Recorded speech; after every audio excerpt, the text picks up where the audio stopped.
और चलिए रुक करते अगली खबर की ओर। गृह मंत्री अमित शाह ने न्यूज एजेंसी एएनआई को दिए इंटरव्यू में लोकसभा चुनाव, बीजेपी के नेतृत्व, अरविंद केजरीवाल की तिहाड़ जेल से रिहाई से लेकर पीओके तक कई मुद्दों पर बातचीत की है। साथ ही उन्होंने एक बार फिर कहा कि लोकसभा चुनाव में जीत के बाद प्रधानमंत्री नरेंद्र मोदी तीसरी बार देश का नेतृत्व करेंगे। देखिए रिपोर्ट।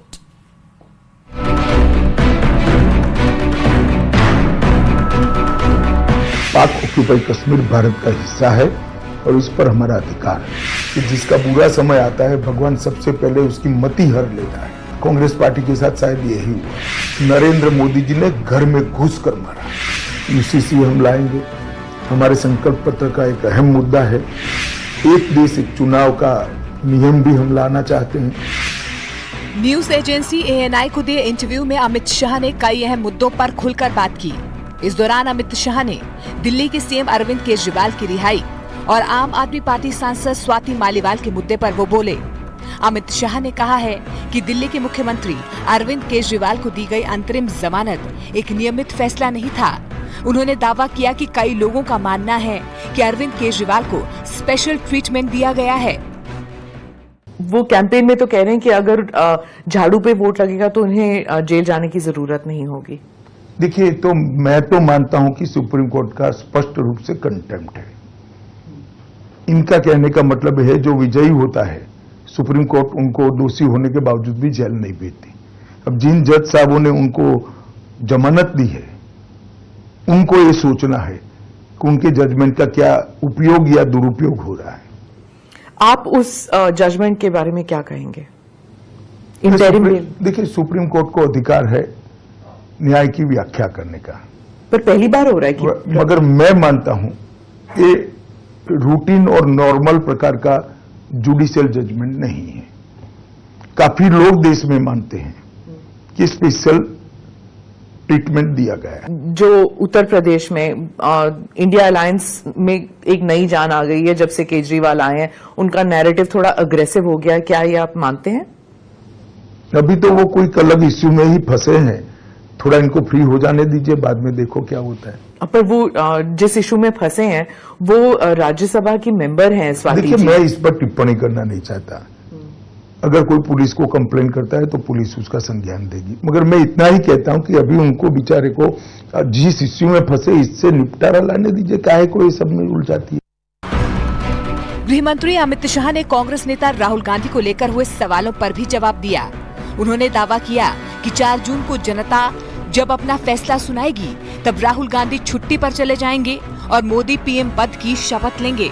इसके साथ ही उन्होंने राहुल गांधी के वायनाड और रायबरेली से लोकसभा चुनाव लड़ने पर भी बयान दिया। उन्होंने कहा कि राहुल को चुनाव से पहले बताना चाहिए था कि वो 2 सीटों पर चुनाव लड़ने जा रहे हैं। 4 तारीख को देश की जनता फैसला सुना देगी, इसके बाद विवाद ही समाप्त हो जाएगा। वो छुट्टी पे चले जाएंगे, मोदी जी शपथ लेंगे और सरकार चलने लगेगी। देखिए, कोई भी चुनाव तो कहीं पर से लड़ सकता है, मगर राहुल गांधी जी ने वायनाड से वोटिंग के पहले कह देना चाहिए था कि मैं 2 जगह से लड़ने वाला हूं। ये हाइड करना मेरे हिसाब से ठीक नहीं है लोकतांत्रिक दृष्टि से। वो भी वो कर सकते हैं, परंतु मुझे ठीक नहीं लगता। वायनाड की जनता को कहना चाहिए कि मैं 2 जगह से लड़ने वाला हूं, आप आपका फैसला करिएगा, इसमें क्या आपत्ति हो सकती। वायनाड का चुनाव पैक होने के बाद जब पोस्ट पोल सर्वे की जानकारी में खतरा दिखता है और फिर आप रायबरेली आते हो, तो मैं मानता हूं वायनाड के मतदाताओं के साथ अच्छा नहीं है। इसके साथ ही गृह मंत्री अमित शाह ने दावा किया कि इस बार के चुनाव में पश्चिम बंगाल में बीजेपी 24 से 30 सीट जीत रही है। यही नहीं, उन्होंने यूसीसी को अहम मुद्दा बताते हुए इसे लाने का भी दावा किया। मैं अभी भी मेरी बात पर कायम हूं, हम 24 से 30 सीट जीतेंगे और निश्चित रूप से बंगाल की जनता इस बार बहुमत सीट नरेंद्र मोदी जी को देने जा रही है। यूसीसी हम लाएंगे। हमारे संकल्प पत्र का एक अहम मुद्दा है कि इस देश में एक देश एक चुनाव का नियम भी हम लाना चाहते हैं, इस पर भी चर्चा होनी चाहिए। और हमारे चुनाव का एक अहम मुद्दा है कि आने वाले दिनों में हम धर्म विशेष के कानूनों को, पर्सनल लॉ को नहीं आने दें। गृह मंत्री अमित शाह ने रामलला के प्राण प्रतिष्ठा के बहिष्कार का भी मुद्दा उठाते हुए इंडिया गठबंधन पर तगड़ा हमला बोला। उन्होंने कहा कि अल्पसंख्यक वोट बैंक के डर से इंडिया गठबंधन ने ऐसा किया। मुद्दा तब बना इस इलेक्शन में राम मंदिर का कि जब प्राण प्रतिष्ठा हो रही थी, सभी राजनीतिक दलों को निमंत्रण भेजा गया। पूरे इंडिया अलायंस ने, एक घमंडिया गठबंधन ने प्राण प्रतिष्ठा का कार्यक्रम का बहिष्कार किया। और मेरा स्पष्ट आरोप है, जिसका जवाब उन लोग देते नहीं है, कि उन्होंने अपनी माइनॉरिटी वोट बैंक के डर से वहां जाना मुनासिब नहीं समझा। कि ईद के दिन आपको मुस्लिम भाइयों के साथ ईद मनाने में कोई झिझक नहीं है, आप मुस्लिम नहीं हो तो भी, मगर हिंदू होते हुए राम मंदिर की प्राण प्रतिष्ठा में नहीं जाते हैं क्योंकि मुस्लिम वोट बैंक आपसे नाराज हो जाएगी। किस तरह की पॉलिटिक्स है? इस इंटरव्यू में गृह मंत्री अमित शाह ने एक बार फिर कहा कि लोकसभा चुनाव में जीत के बाद प्रधानमंत्री नरेंद्र मोदी तीसरी बार देश का नेतृत्व करेंगे और वो 2029 तक प्रधानमंत्री बने रहेंगे। इसके बाद भी नरेंद्र मोदी बीजेपी का नेतृत्व करते रहेंगे। और चलिए बढ़ेंगे अगली खबर की ओर और बात करेंगे अमेठी के अखाड़े की। अमेठी में एक बार फिर प्रियंका गांधी और स्मृति ईरानी आमने सामने हैं। दोनों नेताओं के बीच जुबानी जंग तेज हो गई है। प्रियंका गांधी ने आरोप लगाया है कि अमेठी के विकास को रोका जा रहा है, तो स्मृति ईरानी ने पलटवार करते हुए पूरी कांग्रेस को ही निशाने पर ले लिया है। देखिए रिपोर्ट। आप सबने विषम परिस्थिति में कांग्रेस को गायब देखा है। कोविड की जब चुनौती आई तब गांधी खानदान का एक ही व्यक्ति अमेठी में नजर नहीं आया था। आपकी दीदी, आपकी सांसद गांव-गांव, घर-घर गई, इस बात को कोई झुकला नहीं है। कि उनको पूरे देश में ये प्रचार करना था कि देखिए अमेठी में कुछ काम नहीं होता, ये गांधी परिवार का क्षेत्र है और राहुल गांधी जो यहाँ के सांसद हैं उन्होंने कुछ नहीं किया।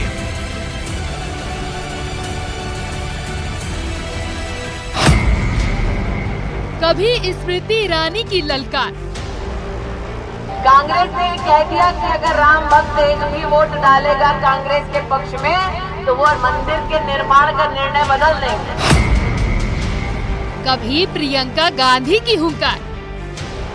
कि उनको पूरे देश में ये प्रचार करना था कि देखिए अमेठी में कुछ काम नहीं होता। अमेठी के रण में स्मृति वर्सेस प्रियंका की जंग। देश की हॉट सीट में से एक अमेठी का सियासी पारा चढ़ता जा रहा है। यहाँ बीजेपी और कांग्रेस ने चुनाव प्रचार में पूरी ताकत झोंक दी है। मंगलवार को अमेठी में प्रियंका गांधी और स्मृति ईरानी में तीखी तकरार देखने को मिली। कि उनको पूरे देश में ये प्रचार करना था कि देखिए अमेठी में कुछ काम नहीं होता। तब गांधी खानदान का एक भी व्यक्ति अमेठी में नजर नहीं आया था। आपकी दीदी, आपकी सांसद गांव-गांव, घर-घर गई, इस बात को कोई झुकला नहीं सकता। दरअसल प्रियंका अमेठी में एक सभा को संबोधित कर रही थी। इसी दौरान उन्होंने स्मृति ईरानी पर जमकर निशाना साधा। साथ ही उन पर झूठ बोलने और अमेठी का विकास न करने का भी आरोप लगाया। यहाँ एक भाजपा की प्रत्याशी आई जो आज आपकी सांसद है। उनका एक ही मकसद था, सेवा मकसद नहीं था। आपके प्रति कोई आदर का रिश्ता नहीं था, आपके साथ कोई रिश्ता ही नहीं था। वो यहाँ इसलिए आई कि उनको पूरे देश में ये प्रचार करना था कि देखिए अमेठी में कुछ काम नहीं होता, ये गांधी परिवार का क्षेत्र है और राहुल गांधी जो यहाँ के सांसद हैं उन्होंने कुछ नहीं किया। ये दिखाने के लिए और देश को दर्शाने के लिए वो यहाँ आई और उन्होंने काफी झूठ फैलाए। कांग्रेस ने कह दिया कि अगर राम भक्त एक भी वोट डालेगा कांग्रेस के पक्ष में तो वो मंदिर के निर्माण का निर्णय बदल देंगे। अब इतना अहंकार तो अशोक रावण में भी नहीं था। राम जी के मंदिर के निर्माण को पलट दे ऐसी ताकत किसी में नहीं। मैंने कहा भाई अशोक तो सलोन में है, मैं गौरीगंज में हूँ। हमारे यहाँ हनुमानगढ़ी का हनुमान जी का मंदिर है। दम है कांग्रेस में तो पताका हाथ लगाकर दिखा दे। ईंट से ईंट ना बजा दी तो हम भी अमेठी वाले हैं। इस जुबानी जंग की गवाह अमेठी की जनता बनी, जहां प्रियंका गांधी अमेठी से कांग्रेस उम्मीदवार किशोरी लाल शर्मा के लिए प्रचार कर रही हैं, तो वहीं बीजेपी उम्मीदवार और केंद्रीय मंत्री स्मृति ईरानी ने राहुल गांधी और कांग्रेस पर जोरदार पलटवार किया। ये पहली दफा नहीं है जब अमेठी के अखाड़े में स्मृति वर्सेस प्रियंका गांधी की जंग देखने को मिल रही है। इससे पहले स्मृति ईरानी राहुल प्रियंका गांधी को डिबेट की खुली चुनौती देकर ललकार चुकी हैं। तब भी प्रियंका गांधी की तरफ से जोरदार प्रतिक्रिया सामने आई थी। मेरा आज इन सबको एक चुनौती है, आप अपना चैनल पिक करिए, एंकर चुनिए, मुद्दा चुनिए, स्थल चुनिए, तारीख चुनिए। दोनों भाई बहन एक तरफ और भाजपा के एक प्रवक्ता एक तरफ। दूध का दूध पानी का पानी वही हो जाएगा किसमें कितना दम है। मुद्दों से खुद कांग्रेस पार्टी भाग रही है। अगर मुद्दों पर बात करने का दम है, पुनः कहती हूँ, चैनल बताएं, रिपोर्टर बताएं, स्थल बताएं, तारीख बताएं, मुद्दा बताएं। हमारी पार्टी से सुधांशु त्रिवेदी जी ही काफी हैं। मुद्दे पे बात नहीं कर रहे हैं, लेकिन आप तो देख रहे हैं कि रोज रोज हम ही मुद्दों पे बात कर रहे हैं। वो लोग पता नहीं क्या क्या कह रहे हैं और क्या चुनौती है। रोज रोज तो मैं मुद्दों पे ही बात करती हूँ, महंगाई, बेरोजगारी। और चलिए फिलहाल इस बुलेटिन में इतना ही। बाकी खबरों के लिए आप देखते रहिए न्यूज़ 18 राजस्थान। नमस्कार।